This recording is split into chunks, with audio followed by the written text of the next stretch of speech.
Welcome to the Loveland All Sports Podcast, where the land of love can get updates on not only Loveland sports, but learn and discuss many sports topics. Let's have some fun, be friendly with an open mind, be controversial yet informative. Shoot any ideas you want to lovelandallsports@gmail.com and make sure to follow us on Facebook. Loveland All Sports Pod is sponsored by Meredith DeWitt of Brittany Fritch Realty, Loveland's #1 boutique brokerage. Contact Meredith for any and all of your real estate needs at meredithbfteam@gmail.com. We kick off our first episode with a topic close to my heart for many reasons: high school football. It's over 90 degrees, so that can only mean one thing: football's right around the corner. Loveland has had some success. Yes, they've had some rebuilding, but they do have many recent success stories. With the departure of Andy Cruz to Miami of Ohio for a career opportunity, we all had mixed emotions, but the culture he has built is running on its own. And just like in all industries, great coaches will get great opportunities. Our guest this week is Brian Damewood. Coach has a great story to tell, is connected with the school, and is the right guy to lead our entire program of men to take Loveland to the next level, all while turning boys into men. So please enjoy this podcast. Well, Coach Damewood, congratulations are in order, man. Here you are, the head coach of Loveland Tigers. How's that make you feel? It's a really cool feeling. Like, it's something that my whole career I'd worked toward but never had a need to do. And with Andy leaving suddenly, the trajectory the program's on, I said it's time. And I was just over the moon that I got the chance to lead the team and keep things rolling the direction we were headed. Awesome. I want to personally thank you. I can't tell you over the years how many times I've defended, your guys' record early in the part of your tenure 4 and 5 years ago, and the fighting and the arguing that I've done. And when you look at how enjoyable the state championship was in 2013, in 2014, if you all don't know, there were 130 kids in the program. And then in 2017, there were 64. Right. And you and I have talked about this before. Even the freshman team was canceled that year. And I'm tell people all the time, if you're playing high school sports to win state championships, high school sports isn't for you. You got to be playing to the difference between a 4 and 6 season or a 6 and 4 season of doing it the right way and turning boys into men or girls into women. That's why you're playing high school sports. So it's pretty awesome. So tell a little bit about how you got into coaching, a little bit about your career. Well, it started out, I never wasn't going to be a high school teacher and a coach of some sort. My dad was a science teacher and a coach all the way through.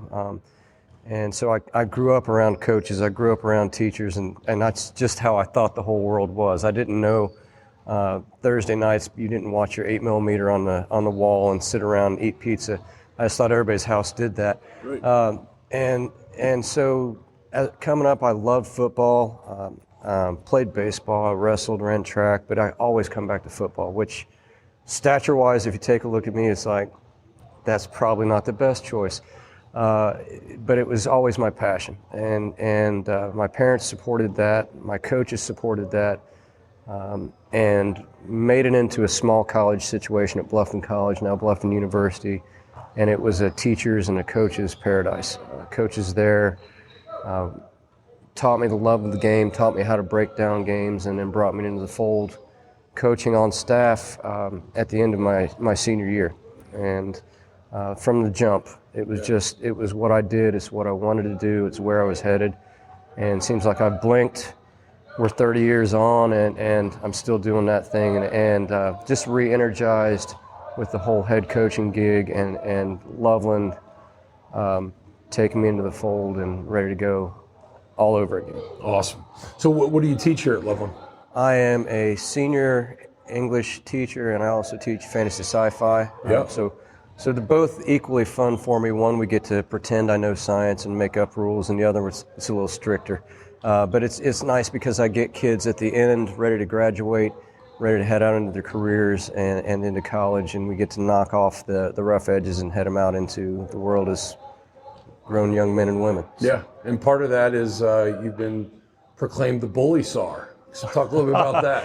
So it was interesting. Right at the end in 2004, 2005, I was getting ready to take a break as a high school football coach, and I have my administrative degree And they came to me and they said, we have this brand new thing mandated by the state of Ohio where we're going to have an in-building administrator / staff member that just kind of hunts down the hot spots, who's bullying who and how we can resolve this. Completely thankless job from the parents who got a note home from me saying, hey, your son or daughter was talked to. But the dividends it paid in the school, the culture it changed. Like, kids knew they could come to talk to me, and I was going to go confront the situation head on.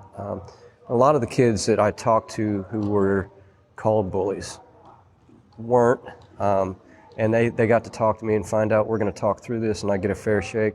Some of them were, and then we worked through that and we learned how to be better people together. But it got me to know a whole broad range of boys and girls in the high school, and then helped me as a coach going forward about what's acceptable, what's not acceptable, and how to talk through the differences. Oh, I'm sure. And it's, and you and I grew up in a different era, and there's so many things that we've gone through that you look back on and realize either I saw it or I did it, and that was wrong. And it's absolutely the right thing to do to build kids up, and not just within the students, but then now being a head coach. Right. I'm sure you're taking some of those traits that you've learned and you can apply that to an emotional 18-year-old or 14-year-old that's going through whatever and how it affects them on the field. Just absolutely. So football and sports in general, they get so heated and there's so much passion involved. You get a young kid in over their head, and the immediate response is to go just red line. Yeah. So it's my job to say, hey, press pause, time out, here's what I'm seeing, let's talk our way through.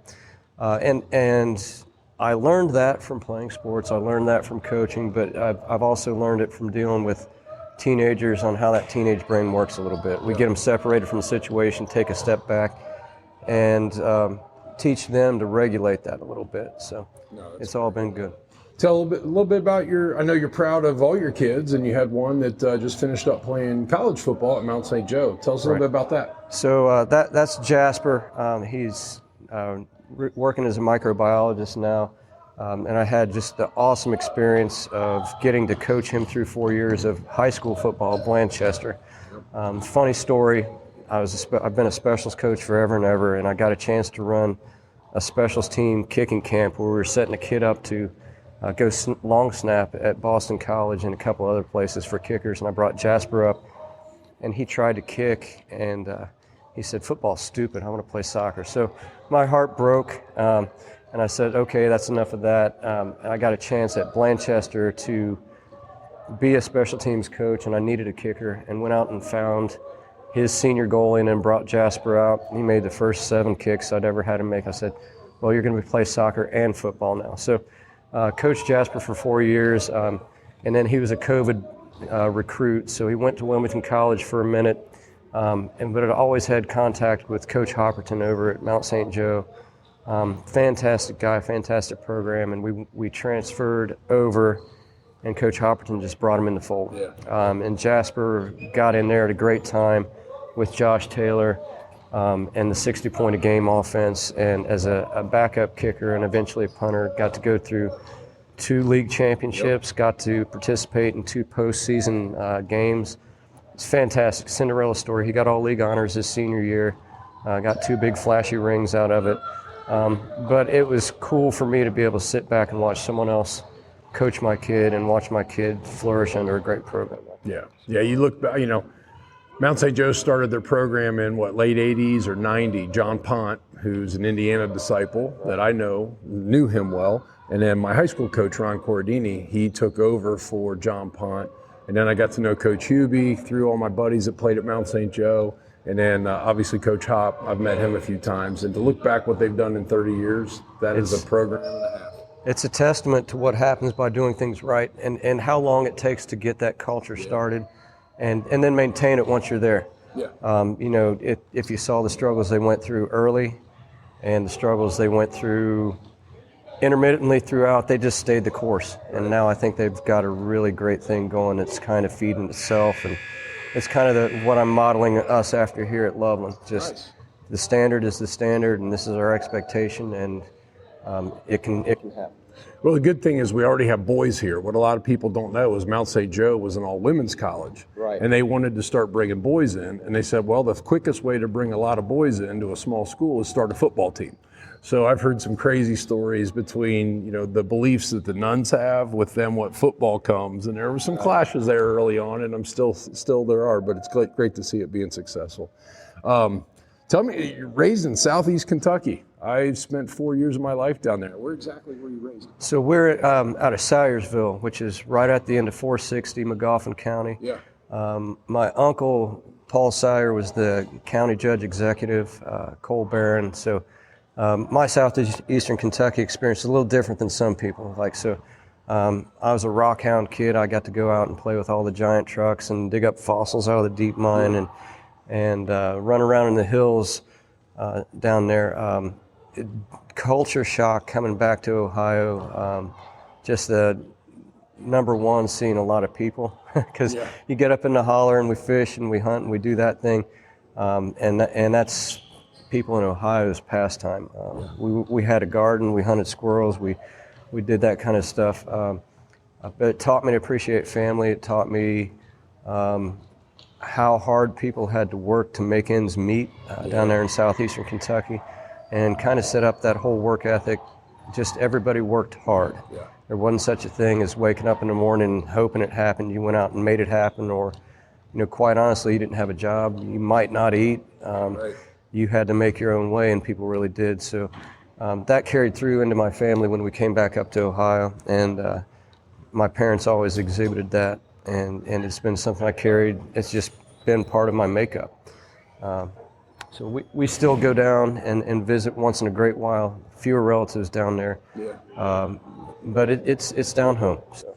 I was fortunate to started my sales career. I lived in Lexington, and I covered Eastern Kentucky. This young punk, they gave me a company car. They said drive from Maysville to Prestonsburg, Pikeville, Our Lady of the Way Hospital, Paintsville, Hazard, Harrod, all that. And I covered, and the people are phenomenal. When my wife and I got engaged, actually the hospital in Pikeville, Kentucky, and in Winchester they called them carry-ins. To us in Ohio, it's a potluck. Right. But they had carry-in lunches where they actually, my favorite quilts in our house are two quilts that the nurses at Pikeville Hospital in Winchester made for my wife and I when we got engaged. And it was the people were just absolutely phenomenal.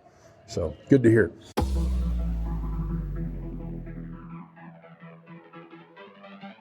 All right, let's have a little fun for a second here, and then we'll get into some football stuff. So you are now the first person that's sitting in Josh's smoking seat. I'm going to rattle off 10 questions for you. I want to hear it. So Skyline or Gold Star? Skyline. LeBron or Jordan? Michael Jordan, end of story.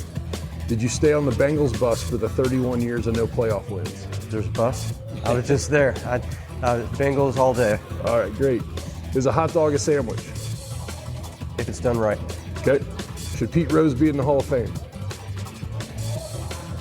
Statistics say yes, rules say no. All right. What's your first concert? John Denver. Oh, that's a good one. It was actually traumatic. There's a whole story to that. So. Okay. Well, that's a good one. When you're making cereal, do you put the milk in the bowl first or the cereal first? The milk's a horrible waste of space. We fill it up to the top of cereal, and then we get what splash we can get in there. Okay. Tiger or Nicholas? Nicholas. Have you met any famous athletes? Actually, Kirk Herbstreit. I actually had to try to tackle him as a sophomore in high school. It was rough. Yeah. He's at Centerville, right? Yes. Awesome. Well, great. That's just have a little fun here. Let's talk a little bit about football. So, tell me about Earn It. Earn It. So Earn It is our go-to, and it's the perfect descriptor of me. Like I mentioned before, stature-wise, physicality-wise, there's no such thing as me walking on a field and being that dude. I learned how to dig and drive and earn my position. We're in a situation here at this school right now that I love being in as a coach.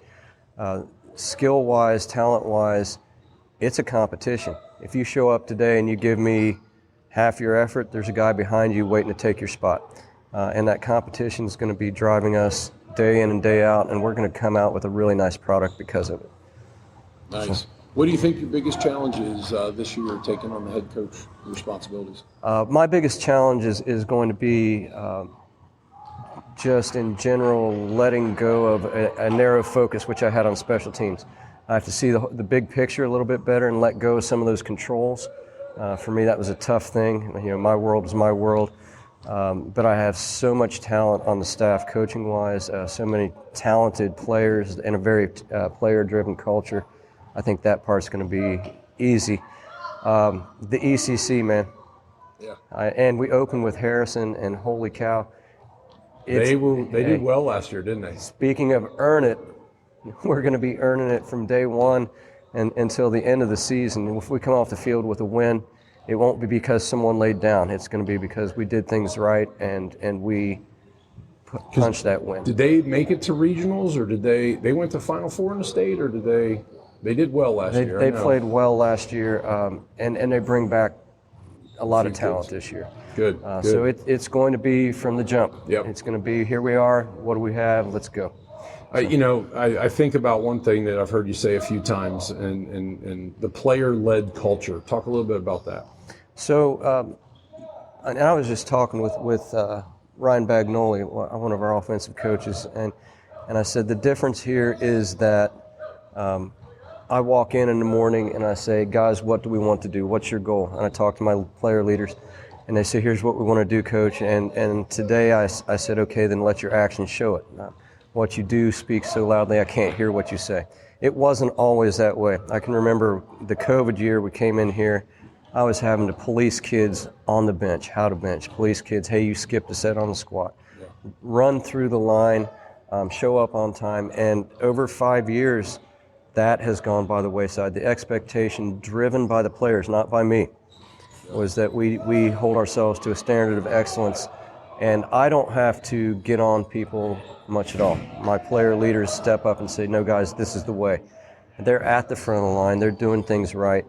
They're taking extra reps. When there's a kid that struggled, they go to the back of the line and say, buddy, here's how we do it. Yeah. They're reaching out to me ahead of problems, saying, coach, you need to reach out to player X. He just had this problem at home. So they are taking care of the things because they see where we need work. Yeah. And as a head coach, I feel blessed because who knows better than the players that know what product they want to put on the field. Yeah. Where do we go? How do we do it? What's the expectation? What's the standard?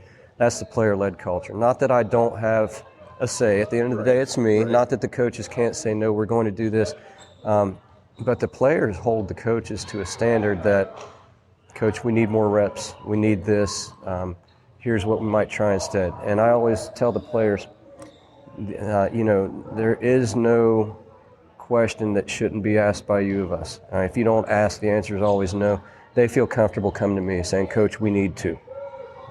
And we'll get to yes on that. That's awesome. I know the people listening, a lot of the people have different jobs in whatever industry you're in. If you're in sales, manufacturing, leadership of some kind, it's the exact same answer for this high school football team that you're probably talking about at work, where the boss can go away for a week or a month and the team just keeps doing what they should do. The CEO can go on vacation for a year, and if that company still runs itself with the CEO being on vacation for a year, that's a sign of a great team. And that's what you're building here, so we appreciate that. Talk about youth football. So what do you tell a parent that is hesitant about their kid playing football?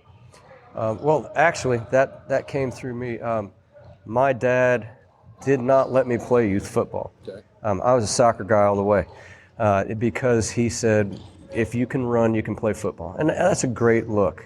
What his real concern was that I get in a program that didn't mesh up with the high school program. That didn't mesh up with the strategic vision of the varsity program, and so he held me out as long as he could. What my answer to a parent is, I don't want my kid to play youth football. In Loveland, there's a strong culture there. I think we have one of the largest youth football programs nationally. Yeah. And I've talked with the youth football coaches, and they are all about what it takes to build a great program, what's best for the kids, yep. Safety first. Yep. Structure, expectations, it's top notch. And they have great equipment, they have great coaches, they have fantastic funding. And they have been a lifeline now for our program over the last 5 years of feeding players in. And speaking of player-led culture, they're using the same terminologies, the same drills that we're using at the varsity. Parents, get your kids in that youth program. Yeah. They're going to learn things that translate to middle school, that translate to high school. By the time they get to high school, what was being taught to them 5 years ago at the high school level, they've already had for 3, 4, 5 years, and it's fantastic advantage. Well, and times have changed, and I think I know we've seen the concussion numbers drop. A lot of people don't realize back when you and I played, the level of what was considered a concussion was very high. Right. And so they dropped what was considered a concussion, so naturally there were more. But I'm here to tell you, I coached 10 years in Loveland youth football, and the amount of pre-work you have to do to be a registered coach with USA football, it's like 8 hours of time, answering tests, taking quizzes. And then the best thing is reducing the amount of contact that's done on a practice. Right. And you can do that by using pro pads, you can do that by limiting the length of contact you have. But the biggest thing was just stopping the 10, 15-yard collisions. Oh, yeah. When we grew up, we played bull in the ring, right? You had guys 20 yards back running in and smashing people. Now you're starting a collision at 3 yards. Right. So it's a lot safer, and we save that for the game time, which I think is great about improving the numbers in youth football. Absolutely, and there, if I think the biggest fear moms would have would be their son or daughter being injured, trying out a sport, and the detrimental effects on down the line. And like you said, narrowing up the gap, coaches knowing how to do it right makes all the difference in the world. Just that piece is fantastic. Yeah, it's definitely improved. I know when my first son was in Loveland football, there were 370 kids in the program. Now they're down to low twos. But parents, we're here to tell you, if you didn't see it on social media and you want to see something pretty awesome, listen to Tom Brady's clip from last week when he was inducted into the Patriots Hall of Fame. He talks about hard work is what football taught him. And I've heard you speak recently, Coach, and your core values are accountability, attitude, family, and greatness. It's identical to what the GOAT of the NFL said. I mean, it's the same thing. If you want to have your child learn accountability, attitude, family, and greatness, they should be playing football. It's an ultimate team sport for a reason. Absolutely. And to speak to that, last Friday we just had an incident. The first thing where I had to break the team down, and I said, number 4 is greatness. I said we need to hit back at the accountability piece, and it was over small things. Yeah. Things weren't right in the locker room, lids left off a peanut butter jar. Things that seem so silly. And the kids they didn't push back, and I said, this is small things. I played the Tom Brady part of football is hard, and that's good because life is hard. The lessons that translate are fantastic. And I also told my players, Tom Brady's onto something here. Life's a grind, football's a grind, and sometimes life doesn't care. Yeah. Sometimes unfair things happen to you, and all you can do is work harder. And that's just the lessons that football teaches, not that other sports don't, but I think the expectation of football is that it will be hard. Yeah. And it prepares you uniquely for life. Well, and I focusing on your special teams. I love the snake farm. I love it. I heard that when my older boy played for you. And I know I'm this offensive lineman, meathead kind of guy, but I'm actually an offensive lineman that loves kickers. Right. Because I learned to long snap at the DePaul football camp my sophomore year of high school. And I said, I can learn how to do this. And I did it, and I long snapped on varsity for 3 years. And then when I went to college and had numerous opportunities to play and landed on the Big Ten at Indiana, I only started 1 year at center. Right. And I only started 1 year at center, but it was really cool because I long snapped for 3 years though. There you go. And so I got to be special teams captain. Okay. My senior year, right. I'm walking out at the coin toss at Ohio State, Indiana, Penn State, Indiana. I'm walking out there because I'm just a long snapper. And I say that, but it's really encouraging for parents to find their niche. And your job may not be to be the starting linebacker or to be the quarterback, but if your job is to be the second string kickoff return guy, you do that to your best ability, and it's going to help you get on the field. So I think that's something important that we encourage kids to get involved. And you just don't need to be the quarterback or the linebacker. You can get a role on special teams and really make the team better. So Yeah. So, and the snake farm piece of it. Yeah. Everybody asks me why snake farm, and the answer is because snake farm. And I've been on special teams units. That was where I made my living for a long time, because you could get time on the field and because it got you that varsity spot. But I've been called, like, we've been the hard hats, we've been special forces, we've been, you name it, and that's been it. I hit snake farm because I said, what creeps people out more than anything? What can we get some really cool buzzwords? So we've got BOA, we've got copperhead, we've got boom slang, all kinds of things that kind of make your skin crawl a little bit. But also, the award for special teams is you get a rubber snake. Okay. And you've never seen a kid play harder for something, quite honestly, that's sillier than a 10-inch rubber snake. Right. But they hang them off their lockers and they hang them off their helmets, and it's just a really cool thing. And that's where kids that are going to play in the future play for me. Special teams, if you're on my special teams, it's because I said that kid's got it. And we are going to get you ready to get on the varsity field. You're going to run 60 yards and make a tackle that most people want. You're going to snap it. You're going to catch it and kick it under pressure.